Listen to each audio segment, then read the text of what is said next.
Prophétie. Les révélations de sainte Brigitte ont été rééditées par le moine Pierre, prieur d'Alvasre et imprimées à Rome en 1536. Gerson, de l'Université de Paris, les avait attaquées. Mais le concile de Bâle en autorisa l'impression. Quant aux Grecs qui rejettent le joug de l'Église de Rome, ils demeureront toujours sous le joug de leur ennemi, jusqu'à ce qu'ils viennent se soumettre à l'Église et à la foi romaine. Il viendra un temps où les païens convertis donneront de tels exemples de dévotion que les chrétiens seront en quelque sorte leurs serviteurs dans la vie spirituelle. Alors s'accomplira ce que disent les Saintes Écritures, que je serai glorifié par la foule de ceux qui ne me connaissaient pas jusque-là. À la fin de cet âge, l'Antéchrist naîtra. De même que les enfants de Dieu viennent au monde de parents fidèles, ainsi l'Antéchrist naîtra d'une femme maudite, mais feignant la sainteté, et d'un homme maudit, desquels le démon formera son œuvre avec ma permission. Mais la venue de l'Antéchrist n'aura pas lieu au temps indiqué par ce frère dont tu as les écrits sous les yeux. Elle aura lieu au temps qui m'est connu, alors que l'iniquité abondera outre mesure et que l'impiété aura pris un immense développement. Sache donc, qu'avant l'arrivée de l'Antéchrist, la porte de la foi sera ouverte à plusieurs peuples infidèles. Brigitte fit cette prophétie devant le roi Magnus et sa cour. J'ai vu le soleil et la lune briller dans un ciel troublé, leur lumière éclairait l'espace au-delà du firmament.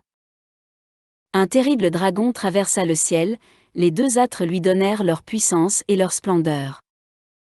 Aussitôt le soleil s'obscurcit, la lune disparut derrière notre monde. J'aperçus une myriade de reptiles et de serpents. Ils dévoraient la surface de la terre, et tuaient les hommes à coups de queue. Enfin le soleil tomba dans l'abîme et la lune s'effaça sans laisser de traces.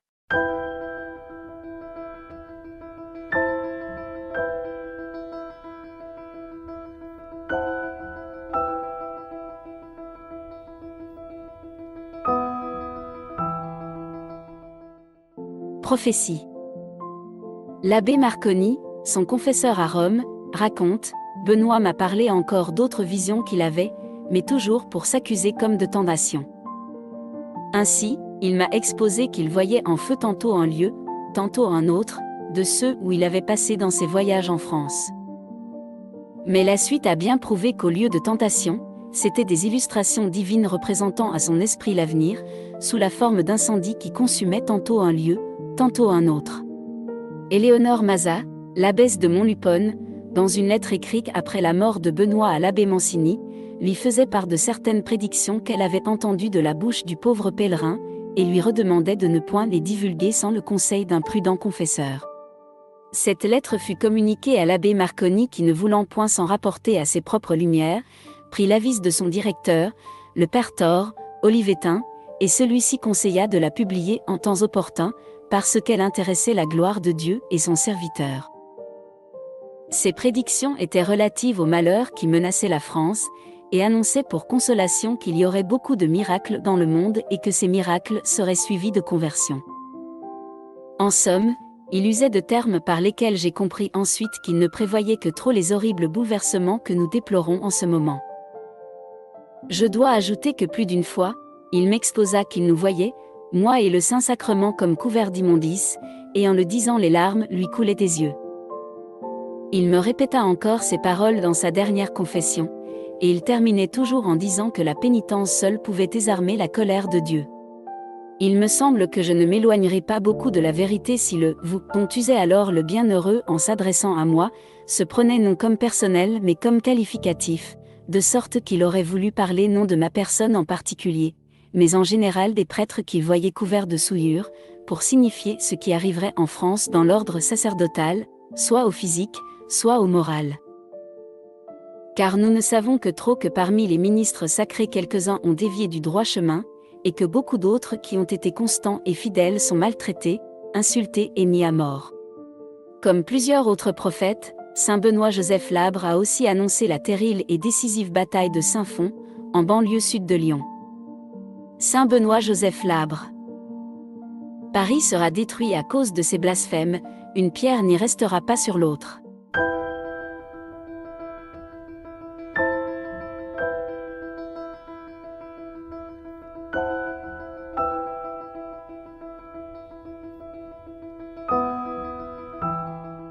ce temps-là, les Français seront divisés en deux partis, l'un contre l'autre. On ne se convertira pas, on sera châtié, mais on ne se convertira pas, et alors il y aura un intervalle, et alors, ils reviendront, les ennemis. Ils demanderont davantage ou bien quelque chose, et ils reviendront. Les ennemis ne s'en iront pas tout à fait, ils reviendront encore et ils détruiront tout sur leur passage, on ne leur résistera pas. Il périra beaucoup de monde, plus que la première fois, parce qu'on ne se sera pas converti.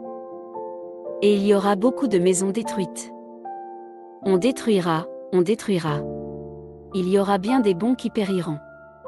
Mais ceux-là, comme ils seront heureux. Oh! Comme ils seront heureux. La grosse affaire n'est pas passée. Paris sera démoli et brûlé tout de bon. Pas tout entier cependant. Les ennemis laisseront brûler Paris et ils en seront contents. Mais il va y avoir une limite que la destruction ne franchira pas. La maison des frères de la doctrine chrétienne ne sera pas démolie, quoiqu'elle doive se trouver sur le chemin de la destruction. Paris sera changé et aussi 2 ou 3 autres villes. Mais il va y avoir de bien plus terribles choses que celles que nous avons vues point.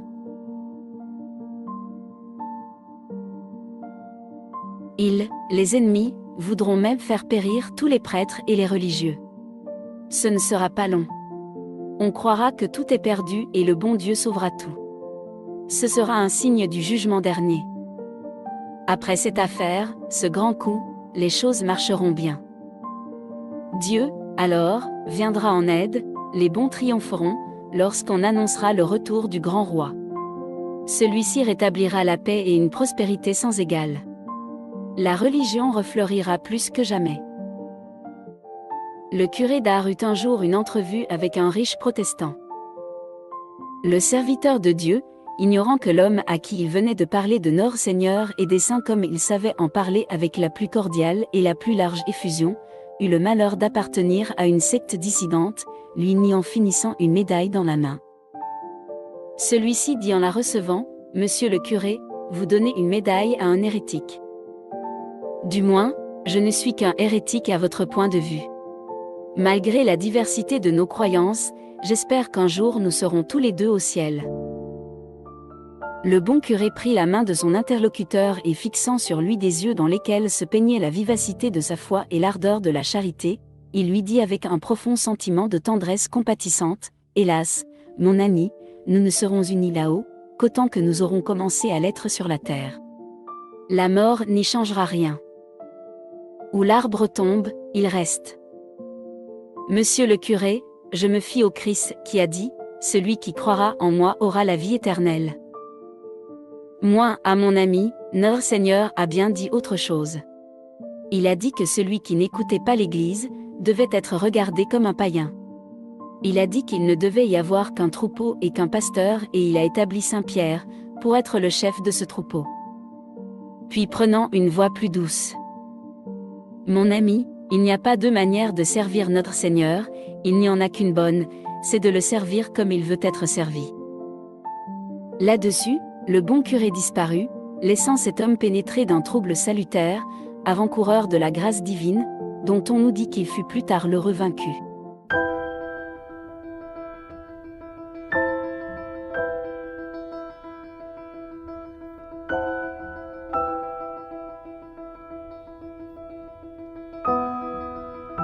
Prophétie. La vie de Marie des Vallées révèle l'existence des sectes et de la pratique de la sorcellerie. Jésus lui dit: ces temps derniers sont mon œuvre et ma passion. La fin sera pleine de consolation, glorieuse, digne d'admiration, mais aussi plus désastreuse, plus violente et plus épouvantable qu'on ne le croit. Elle moissonnera la terre avec 3 de ses filles, la foi, l'espérance et l'Église militante. Notre Seigneur lui dit: allez-vous en dire une chose 3 fois triste? À qui est-elle, où la prendrai-je? Répliqua-t-elle. Ce sont, dit-il ces paroles, Spiritus Domini replevi orbem terrarum. Ce qui s'entend du temps auquel le Saint-Esprit mettra le feu de l'amour divin par toute la terre, et qu'il y fera son déluge. Car il y a 3 déluges, qui sont tous 3 tristes, et qui sont envoyés pour détruire le péché. Le premier déluge est celui du Père éternel, qui a été un déluge d'eau, le second est celui du Fils, qui a été un déluge de sang, le troisième est celui du Saint-Esprit, qui sera un déluge de feu. Mais il sera triste aussi bien que les autres, puisqu'il trouvera beaucoup de résistance et quantité de bois vert, qui sera difficile à brûler. 2 sont passés, mais le troisième reste, et comme les 2 premiers ont été prédits longtemps auparavant qu'ils arrivassent, ainsi le dernier, dont Dieu seul en connaît la date.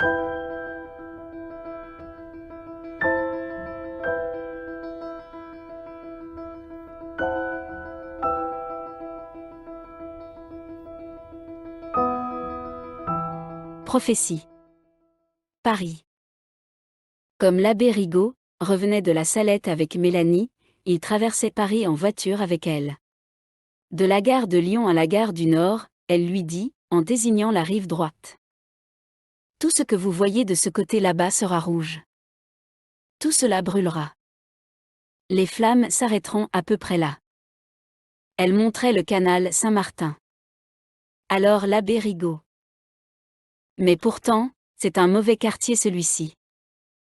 Elle répond, ces maisons seront vides car les habitants seront partis dans les quartiers riches pour piller, avec des draps. Passant devant la statue de la République, elle ajouta. La gueuse. Elle ne sera pas fière quand Paris brûlera en ce jour-là. Le feu du ciel s'ajoutera aux autres points. Oui, précisa une autre fois Mélanie, il foudroiera certains points, le palais Bourbon 80 fois en 1 seconde. Et les députés, s'écria l'abbé Rigaud, seront-ils dans l'enceinte? Vous êtes bien curieux. Eh bien oui, ils seront suffoqués, morts, grillés. Mélanie a vu la population s'efforcer de fuir Paris avec des désordres inexprimables. On sortira le premier jour, le deuxième jour avec grand-peine, le troisième jour on ne pourra plus. Même les conducteurs de voitures qui s'insulteront, blasphémeront, seront pris dans la même souricière. Le tout dans une fumée asphyxiante. Et Mélanie disait à l'abbé Rigaud, en 1896, Paris sera brûlé par sa canaille. Et une autre fois, Paris sera un jour effacé. Parfois elle écrivait seulement PSB, qui voulait dire Paris sera brûlé. En 1896, elle écrivait. Voyez-vous la scène? Si vous saviez combien de gens y seront jetés. Mais le plus grand nombre viendront s'y jeter, tout affolés, fuyant le feu qui sera comme suspendu au-dessus de la ville. Ils s'y jetteront comme fous de terreur, croyant éviter ainsi le feu menaçant.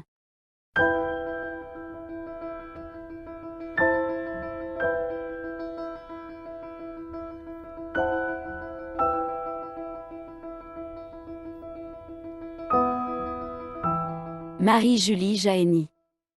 Paris. Paris brûle, 1903, le feu du ciel tombera sur Sodome, Paris, et principalement sur cette salle de l'enfer où se fabriquent les mauvaises lois, Assemblée nationale.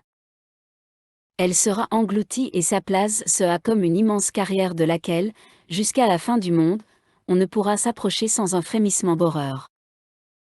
5 octobre 1882, il n'en restera qu'une carrière dont personne ne pourra voir la profondeur, ni mesurer l'immensité du creux. Amis du Seigneur, vous pourrez voir de vos yeux cette carrière épouvantable où l'eau sera semblable au feu. Ils arriveront à attirer sur la France des châtiments de feu.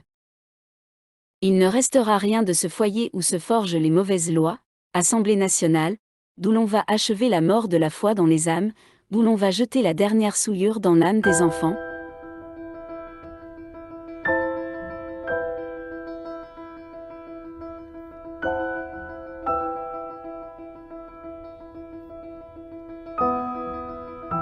Anna Katharina ou Anne-Catherine Emmerich est née 8 septembre 1774 et elle est morte le 9 février 1824 en Allemagne.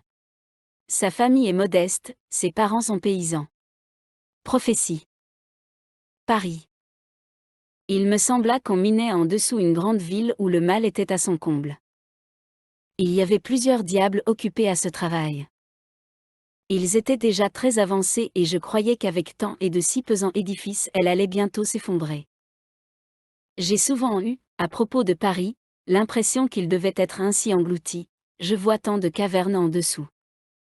Elle vit une affreuse corruption, de grandes misères et des abominations horribles dans la capitale. Il lui sembla qu'elle était près de s'engloutir, il n'y resterait pierre sur pierre. Quand j'arrive dans un pays, je vois le plus souvent dans sa capitale, comme un point central, l'état général de ce pays sous forme de nuit, de brouillard, de froid, je vois aussi de très près les sièges principaux de la perdition. De ces foyers de corruption, je vois des écoulements et des bourbiers se répandre à travers le pays comme des canaux empoisonnés et je vois au milieu de tout cela les gens pieux en prière, les églises où repose le Saint-Sacrement, les corps innombrables des saints et des bienheureux, toutes les œuvres de vertu, d'humilité, de foi, exercer une action qui soulage, qui apaise ou des méchants comme des bons passent devant mes yeux.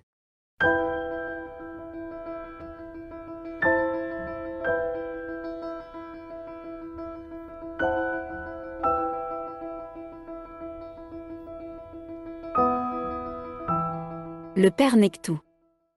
Charles-Auguste Lazare Nectou, que l'on trouve aussi écrit Nectou ou Nectou, était un provincial des Jésuites d'Aquitaine. Il a été supérieur d'une maison de jésuites en Belgique, puis recteur du collège de Poitiers de 1752 à 1760. Il est l'auteur de nombreux écrits ascétiques. Les autres religieux le considéraient comme un saint et un prophète. Il a donné des prophéties sur Madeleine Sophie Barra qui fondera plus tard une société du Sacré-Cœur, et sur le rôle qu'elle aurait à y jouer. Prophétie. Il se formera en France deux partis qui se feront une guerre à mort. Un parti de l'ordre et l'autre du désordre. L'un sera beaucoup plus nombreux que l'autre, mais ce sera le plus faible qui triomphera. Il y aura alors un moment si affreux qu'on se croira à la fin du monde. Le sang ruissellera dans plusieurs grandes villes, les éléments seront soulevés, ce sera comme un petit jugement. Il périra dans cette catastrophe une grande multitude, mais les méchants ne prévaudront point. Ils auront bien l'intention de détruire entièrement l'Église, le temps ne leur en sera pas donné. Car cette horrible période sera de courte durée. Au moment où l'on croira tout perdu, tout sera sauvé. Durant ce bouleversement épouvantable qui sera général et non pour la France seulement, Paris sera entièrement détruit.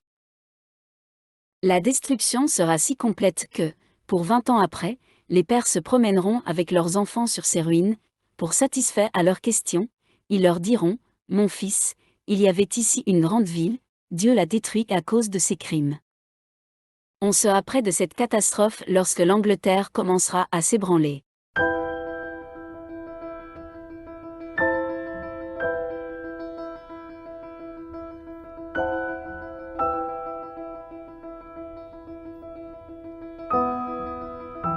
L'abbé Souffrant.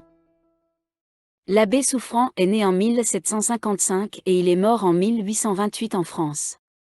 Il débuta sa prêtrise en 1780 comme vicaire de Maumusson, près d'Asny, au diocèse de Nantes. C'est là qu'il brava la tourmente révolutionnaire pour en devenir ensuite le curé. Prophétie. L'abbé Souffrant avait prédit longtemps à l'avance à ses amis, comme Madame de Charette, les événements de 1814 et 1815. On lui demanda alors en 1817 ce qu'il prévoyait pour l'avenir. C'est ainsi qu'avant de décéder, l'abbé Souffrant transmit à ses proches oralement ses prophéties. Le sang coulera dans les villes par torrents au nord et au midi. Après une nouvelle république sera alors proclamée, mais qui durera peu, vous verrez 3 partis en France, 2 mauvais et un bon. Les 2 premiers se feront beaucoup de mal dans Paris qui sera détruit. Paris sera traité avec une rigueur sans pareille, comme le centre des crimes et de la corruption. Paris sera détruit au milieu de toutes ces calamités, tellement détruit que la charrue y passera. Le bouleversement sera grand en Europe et partout on établira des républiques.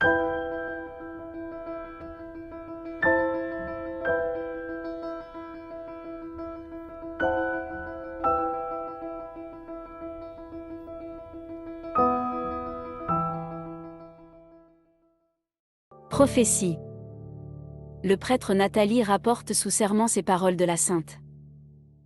La bienheureuse me disait que le mal triompherait et que beaucoup que l'on prenait pour bon jetteraient alors le masque. Les circonstances prendraient une telle tournure que l'homme n'y pourrait rien et que seul le bras de Dieu remettrait tout en ordre. Elle parlait encore d'un fléau qui ne viendrait pas des hommes eux-mêmes mais qui serait infligé directement par Dieu sur la terre. Il sera effroyable et universel. Il éclatera inopinément. Les sans-Dieu seront alors anéantis. Mais auparavant, la guerre aura tué des millions et des millions d'hommes, et des millions d'autres seront morts d'une mort imprévue. C'est au terme des guerres, révolutions et autres afflictions, qu'elle entrevoyait un tableau particulièrement effroyable. La main du Seigneur ébranlait le ciel, et les hommes, emportés dans le tourbillon d'effroyables météores, mouraient par millions. Anna Maria Taiji prédit. Dieu enverra un double châtiment, l'un part de la terre, à savoir des guerres, des révolutions et d'autres maux, l'autre part du ciel, à savoir une obscurité épaisse. Celle-ci empêchera de voir quoi que ce soit.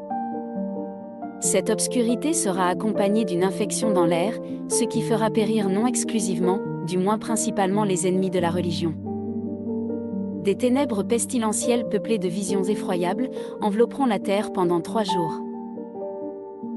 L'air sera alors empesté par les démons qui apparaîtront sous toutes sortes de formes hideuses.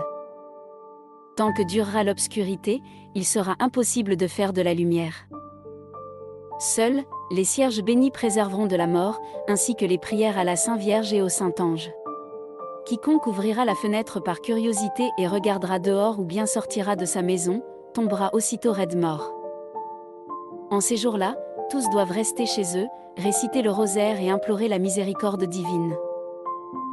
Tous les ennemis de l'Église, cachés ou apparents, périront pendant les ténèbres, à l'exception de quelques-uns que Dieu convertira bientôt après. Le fléau de la terre a pu mitiger par les prières, mais non celui du ciel, qui sera épouvantable et universel. Après les ténèbres, Saint Pierre et Saint Paul descendront des cieux, prêcheront dans tout l'univers et désigneront le pape. Une grande lumière, jaillissant de leur personne, ira se déposer sur le futur pape. Saint Michel Archange, paraissant sur la terre sous forme humaine, tiendra les démons enchaînés jusqu'à l'époque de la prédication de l'Antéchrist. Le pontife choisi selon le cœur de Dieu sera assisté par lui de lumière toute spéciale. Son nom sera vénéré dans le monde et applaudi par tous les peuples. Il est le pontife saint, destiné à soutenir la tempête. Le bras de Dieu le soutiendra et le défendra contre les impies, lesquels seront humiliés et confondus. Il y aura à la fin le don des miracles. Des nations entières reviendront à l'unité de la foi et la face de terre sera renouvelée. En ces temps-là, la religion chrétienne se répandra partout et il n'y aura plus qu'un pasteur. La Russie et l'Angleterre se soumettront, la Chine se convertira. La religion doit être persécutée et les prêtres massacrés. Les églises seront fermées, mais seulement pour un court laps de temps. En 1818, parlant des fléaux de la terre et du ciel, Anna Maria précisa qu'ils pourraient être atténués par les prières des âmes pieuses. Elle prédit que des millions d'hommes sont appelés à mourir par une main de fer. Un grand nombre mourront à l'occasion de guerres, de litiges, par traîtrise, et d'autres millions par des morts imprévues. Le pontife qui régnera, en sera un qui n'est même pas cardinal. De plus, il ne demeure pas à Rome. Il sera applaudi par les peuples et craint par les rois. Le Turc lui-même le vénérera, demandera à le féliciter. Il fera des réformes. Il instruira le peuple, recevra des secours de toutes parts. Les impies seront écrasés et humiliés, beaucoup d'hérétiques, sous son pontificat, retourneront à l'unité de la Sainte Église catholique romaine. Des nations entières arriveront ensuite à l'unité catholique. Plusieurs Turcs, païens et juifs se convertiront, en demeurant tout confus devant les chrétiens, admirant leur ferveur et l'exactitude de leur vie.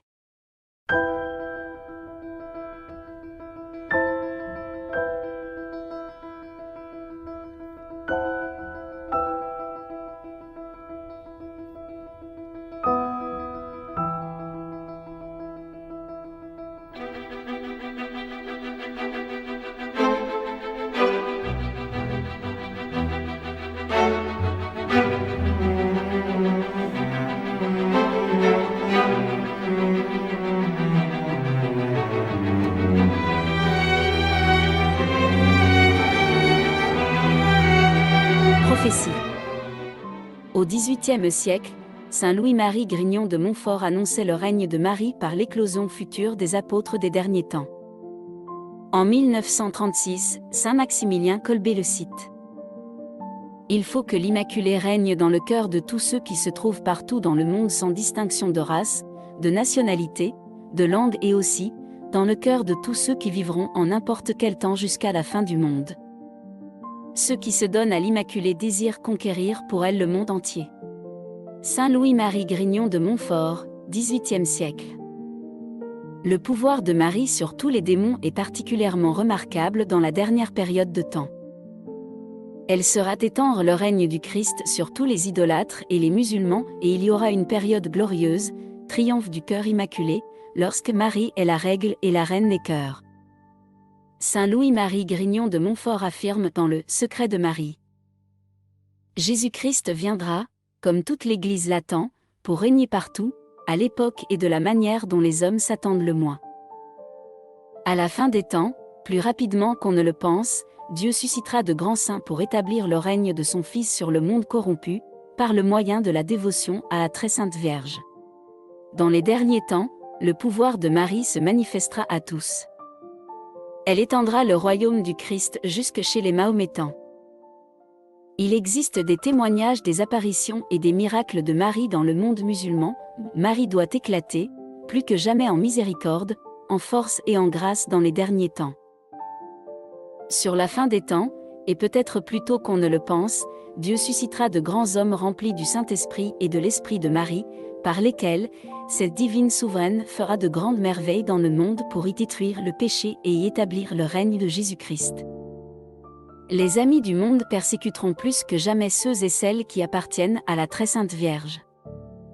Mais l'humble Marie aura toujours la victoire.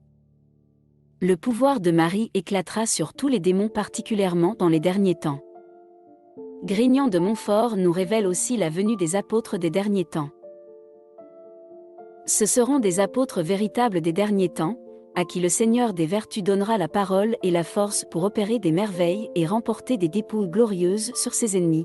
Ils dormiront sans or ni argent et, qui plus est, sans soin, au milieu des autres prêtres, ecclésiastiques et clercs, intermédiocléraux, et cependant, ils auront les ailes argentées de la colombe, pour aller avec la pure intention de la gloire de Dieu, et du salut des âmes, où le Saint-Esprit les appellera, et ils ne laisseront après eux, dans les lieux où ils auront prêché, que l'or de la charité qui est l'accomplissement de toute la loi. Enfin, nous savons que ce seront de vrais disciples de Jésus-Christ, marchant sur les traces de sa pauvreté, humilité, mépris du monde et charité, enseignant la voie étroite de Dieu dans la pure vérité, selon le Saint Évangile, et non selon les maximes de ce monde, sans se mettre en peine ni faire exception de personne, sans épargner, écouter ni craindre aucun mortel, quelque puissant qu'il soit. Ils auront dans leur bouche le glaive à deux tranchants de la parole de Dieu, ils porteront sur leurs épaules l'étendard ensanglanté de la croix, le crucifix dans la main droite, le chapelet dans la main gauche, les sacrés noms de Jésus et Marie dans leur cœur, et la modestie et mortification de Jésus-Christ dans toute leur conduite. Voilà de grands hommes qui viendront, mais que Marie fera par ordre du Très-Haut, pour étendre son empire sur celui des impies, idolâtres et mahométans. Mais quand et comment sera-t-il ? Dieu seul le sait. Non seulement Dieu a mis une inimitié, mais des inimitiés, non seulement entre Marie et le démon, mais entre la race de la Sainte Vierge et la race du démon, c'est-à-dire que Dieu a mis des inimitiés, des antipathies et haines secrètes entre les vrais enfants et serviteurs de Marie et les enfants et esclaves du diable. Ils ne s'aiment point mutuellement, ils n'ont point de correspondance intérieure les uns avec les autres. Les enfants de Bélial, les esclaves de Satan, les amis du monde, car c'est la même chose, ont toujours persécuté jusqu'ici et persécuteront plus que jamais ceux et celles qui appartiennent à la très sainte Vierge, comme autrefois Caïn persécuta son frère Abel, et Ésaü son frère Jacob, qui sont les figures des réprouvés et des prédestinés, mais l'humble Marie aura toujours la victoire sur cet orgueilleux, et si grande, qu'elle ira jusqu'à lui écraser la tête où réside son orgueil. Elle découvrira toujours sa malice de serpent, elle éventera ses mines infernales et dissipera ses conseils diaboliques, et garantira jusqu'à la fin des temps ses fidèles serviteurs de sa patte cruelle, mais le pouvoir de Marie sur tous les diables éclatera particulièrement dans les derniers temps où Satan mettra des embûches à son talon, c'est-à-dire à ses humbles esclaves et à ses pauvres enfants qu'elle suscitera pour lui faire la guerre. Ils seront petits et pauvres selon le monde, et abaissés devant tout comme le talon, foulés et persécutés comme le talon l'est à l'égard des autres membres du corps, mais en échange ils seront riches en grâce de Dieu, que Marie leur distribuera abondamment, grands et relevés en sainteté devant Dieu, supérieurs à toute créature par leur aile animée, et si fortement appuyés du secours divin, qu'avec l'humilité de leur talon, en union de Marie, ils écraseront la tête du diable et feront triompher Jésus-Christ. 4 ans après la découverte du manuscrit de La vraie dévotion, c'est Marie qui, elle-même, dans son message de la Salette, confirme la venue des apôtres des derniers temps. Enfin, j'appelle les apôtres des derniers temps, les fidèles disciples de Jésus-Christ qui ont vécu dans un mépris du monde et d'eux-mêmes, dans la pauvreté et dans l'humilité, dans le mépris et dans le silence, dans l'oraison et dans la mortification, dans la chasteté et l'union avec Dieu, dans la souffrance et inconnue du monde. Il est temps qu'ils sortent et viennent éclairer la terre. Allez, et montrez-vous comme mes enfants chéris, je suis avec vous et en vous, pourvu que votre foi soit la lumière qui vous éclaire dans ces jours de malheur. Que votre zèle vous rende comme des affamés pour la gloire et l'honneur de Jésus-Christ. Combattez, enfants de lumière, vous petits nombres qui voyez, car voici le temps des temps, la fin des fins. Tota pulchra es Maria, tota pulchra es Maria.